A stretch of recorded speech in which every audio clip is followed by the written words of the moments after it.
Metaverse. This is something that we have spoke about, and it. The last time we said that, they were planning on changing the name. Last week, they officially said that they're going to change the name. Mark Zuckerberg gave an announcement in his living room. It looked like a backdrop. Yo, did y'all see the barbecue sauce on the shelf? The Sweet Baby Ray's at that. Yo, wow, who placed that there? Like, what? Mark Zuckerberg, man. He tried to get invited to the barbecue, y'all. Literally. So they're changing the name to Meta. They don't even have the Instagram handle. You know that? There's already a Meta. They got Twitter, they got Facebook, they got all that, but they didn't secure the Instagram. So there's another company already called Meta. So they got a Meta something else on Instagram. Yeah, they should call Ron Artest. So let him do this for sure. That's the first thing I thought about. Yeah, but he got 2 T's in his though. They only got 1. So Meta. All right, let's really go into this. Metaverse. It's here. It's no turning back. Is this a new day for Facebook? I don't like the stock, but after the PR scandal, it was a good move. The thing that I don't like from a creative standpoint is the positioning of that they are the leader of everything AR, VR now. But for them, they had to do something because it was an Asian company. They had no competitive advantage anymore. Instagram isn't as great. Now, one of the things you have to do is not compete. You have to find ways to differentiate yourself from your competition. At scale, when you now think about AR and VR, you're going to think about Facebook first. Now, the challenges that they have as a company don't go away with the name change. So if like Corinne Steffens changed her name to Karen, she's still Corinne underneath.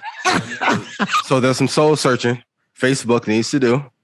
And there's some things they need to fix. Shout out Corinne. Safety first. But they will have a moment for maybe 1 or 2 years in which if they get this right and they bring the right developers on board and build trust. And if anybody at Facebook is listening, the things that you guys need to do at scale is just be honest with your audience. We don't need perfect robotic CEOs anymore. We need ones that's why when Elon went on Rogan and smoked weed, you can tell he doesn't smoke, but it was like, okay, I'll try it. Sure, it dropped the stock for that day. But Elon seems human. And it was one of the things in the elections maybe 10 years ago. It was like, who could I sit down and have a drink with? You feel more comfortable with a person that will have their sins exposed. And that's why even when I like curse, people are like, why do you do that? That's not professional. I'm like, my son being free is what's professional. So let's change that definition of what's professional. But I'd rather deal with a person that is honest in himself than someone who is playing a character, which I think Zuckerberg has had to do for a long time. And then they'll be good for 1 or 2 years. But once Apple, Microsoft, and Google get into the space, they're going to have a lot more competitors. So it was a great rebrand for now. But the core issues underneath are not fixed. I think we laid it out last week, to be honest with you, exactly why they were going to make the name change and the purpose of it and the goal of it was right. We said that these other things have aged out. That's where your grandparents hang out. And so they need to step into space where they could be innovative. But there's a lot of cost that goes into it. And the interesting thing is that not many companies can make that type of change and say, look, this is where we're going, because they're estimating it's going to cost $50 billion to do it. How many companies can say, all right, we can wait 10 years and spend maybe $50 billion to make this happen? And so they're in a very rare position of one of those companies that can make it happen just because of the amount of wealth that Facebook has. Yeah. And so it's interesting. We did put some calls. We did put some calls on Facebook the day before the announcement was made. When the announcement was made on Thursday, right? No, yep, Thursday. So Wednesday we put calls 2 year? in for 2024. We did it. The group. I put the bat signal out in the group chat. It was 380. Yeah. So based on everything we said Monday, I just had this revelation. Like, wait, they're going to make this announcement. And I called you, Ian. Remember, we spoke. I'm like, if he gets this right, this could be a game changer. Yeah. So then I went into the technicals, right? And so I looked at the charts. I saw that Facebook stock had hit. It was under its 200-day moving average. I saw that it had come out its Bollinger Bands. I'm like, all right, these are signs. These are really good signs. And so that was like, you know what? Let me see what the pricing is in some of these option calls in the future. And the target has moved. So there are January 2024 calls that you can make on on Facebook. And so I know the high was at 376 or 373, something around there. And so based on that, I said, all right, well, we're going to make a call for 380. And so we went inside the 380 and I looked at the call. 433 is the all-time high. Oh my God. So the call was 380, but it originated at $75 per contract, which is really $7,500 per contract. But that call has decreased by 47%. And so when Facebook was 312, that 380 call was like, I think it went down to $4,000 a contract. So I put the back signal out. I said, look, fellas, there's an opportunity here. For Metaverse as well, I posted it 2 days ago, but the addiction rate in comparison to smartphones will be 14x higher in about 3 years. And people say, no, it's not true. But if in 2007, if I told you you would have this in your hand 16 hours a day, you would think that I was crazy. Like most people sleep with their phone in the bed. Mm-hmm. So now, even with Facebook, like jacking the Ray-Ban design from Snap, and that was a strategic move to have that in place beforehand. In 3 or 4 years, they want to have people in the metaverse like 19, 20 hours a day.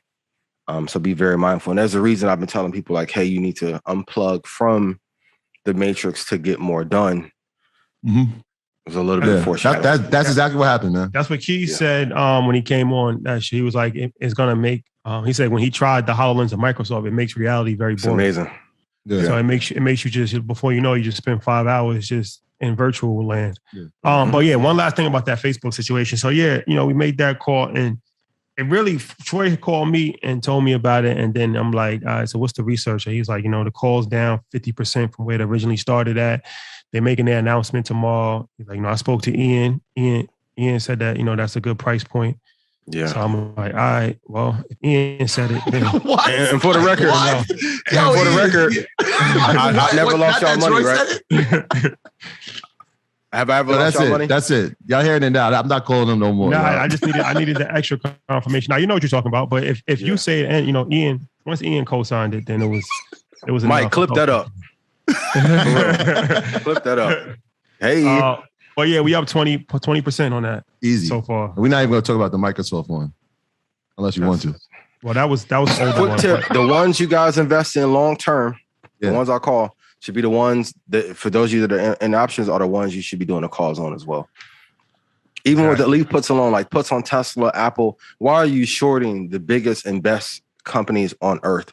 Also, too, there's a back end side of the business that they have relationships with governments. You don't think that Elon and Tim Cook and Microsoft CEOs are going to spend more time at the White House now talking about this and how it can help the landscape going? Like they're going to have politics in the metaverse and gaming. And don't be surprised at some point you're going to be able to buy a Roddy and Rolls Royce for $50,000 and $60,000 inside of the metaverse. There's a whole big platform. We saw Gucci step inside of this universe already, right? They had a deal with Roblox in June where you could buy limited edition clothes. And so now you got kids, right? It starts out as kids, but there's adults in Roblox too. Shout out to them. Like, you gotta be mindful. If your kids paying Roblox, make sure that they're in the right rooms. But there's people buying limited edition items that go into same thing in Fortnite. Meetings. Like Xander's asking same thing. Concerts. We saw Travis Scott have a concert. The blueprint's already there. Like every week, my son hits me up for some money for video games to buy stuff. The V-Bucks add up, right? Yeah, NBA 2K. He was he's getting bullied because his character online didn't have like clothes, so he was getting bullied online. That's story. I'm like, why? Like, that's a different. And even to make your player better, you can make. Yeah, you got to pay your character, or you can buy your way to that acceleration. That's the digital peer pressure. That's reality. So I say that to say, if the kids is doing that, yeah, it would make sense. At some point, adults is going to have an avatar that it's going to be the best version of them. Yeah. So it's going to be like somebody with a 6-pack, somebody, it's going to be Instagram cap on. And the great thing, he showed it in the demonstration where he had people sitting in the conference room with their avatars watching the meeting virtually. I was just like, oh, this is it. This is it. Yeah. And they're going to have all these clothes that you can buy for the avatar. You can buy your Rolex. And it's going to make sense. And that's going to be your person that you're going to go to the club with. And you're going to, I'm telling you, it sounds crazy until it happens. It sounds crazy, but it's going to happen. And also, if the job market is weakened and they're not sharing resources to how to scale and make money so you can make these things happen in real life, wouldn't it make sense to take the 98% of people that cannot live their lifestyle, drive them to a digital universe and say all of your dreams and fantasies can come true here for a small fee? Yeah, you know what's so crazy? I was just talking, me and Ladune was just talking about this last night, and I was saying the vast majority of people are never going to reach the level of success that you see online. So what's going to end up happening after a while is like, yeah, you just go home and you just put your glasses on, and then you just live, you can just live the life that you want. You can be Tony Montana, you can be whoever you want. And then what's going to happen is that 1 hour is going to turn to 2 hours, going to turn to 3 hours. And eventually it's going to turn to 15 hours a day of you just putting your glasses on and you're going to have whole subcultures of people that just lock themselves in the room. Mm-hmm. And instead of playing video games, they're actually going to be living an alternate reality. They're going to have families. They're going to have. And you can't say that's not true, because I know dudes now that play Madden and 2K, like they're like, yo, I got a championship game tonight. I'm like, who you play for? Don't do that. 39 years old. Don't do that. Don't do that. Because I was one of them dudes a few years back. I won a few Madden chips. There was money on the line, though. I'm just saying, like, who you play for? Companies have made these alternative universes. And this is why when I get on you guys and you guys like, man, you ain't be tripping about these call outs. I'm like, if I'm giving it to you, name me who else gave call outs this accurate and then for free. I'm talking internationally. Like, survey the entire land. And then if you don't execute, I'm like, you're telling me that you don't want to be rich. Yeah. Because guess what? When you take those goggles off or those frames off and you have to go back to your real life and you had 9 women in a metaverse and none in real life, if depression has went up in teens 300-fold in the last 5 years, what do you think it's going to be when you come out of the metaverse? Ready Player One. Go look at the 100. Like, there are a bunch of movies that have always talked about this.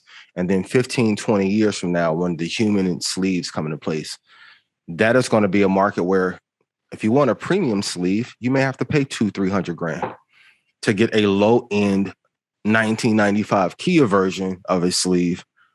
It is going to be the biggest disparity of wealth that we've ever seen.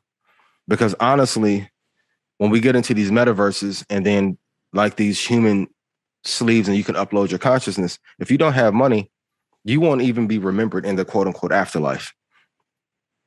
So you guys can choose to play games, which is great. It's great for 2K, great for Madden. The marketing in them is fantastic. But for your life, what do you want to achieve? You want to be a fake person in a fake world and master that, or you really want to live, get money here, clap cheeks here, spend time with your friends and family here. Don't play make believe, man.